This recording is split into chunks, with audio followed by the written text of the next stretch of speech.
Thank you, Mr. Chair. Well, we have no national security plan. The Defence Industrial Strategy, and I'll throw this out to the panel, and the Defence Investment Agency are multi-decade constructs.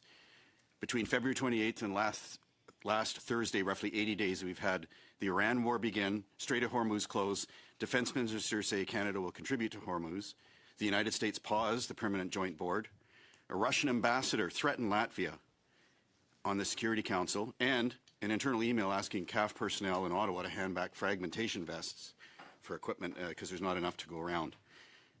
Does the government's current plans, interactions and actions and leadership address the immediate changes the last 80 days indicate we will see accelerate in the next 80 days?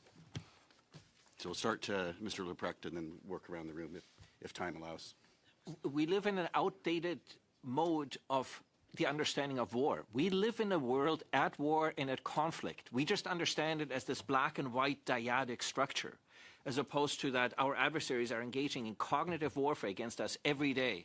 My colleague, Heather Exner-Perot, pointed out the challenge that we have in the cyber and in the hybrid domain, the disruption of critical underwater sea cables, including to Canada and including in our own waters by our adversaries.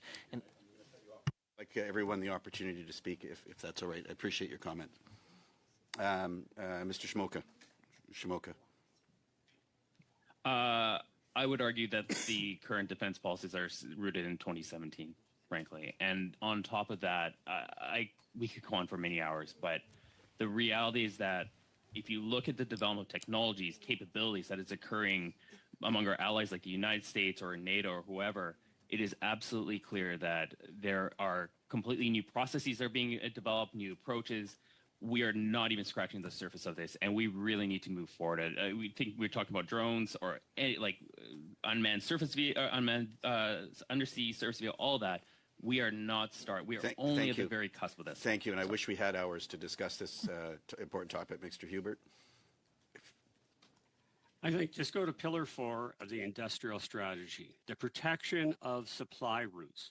What is Canada's policy it's going to your example of the Strait of Hormuz?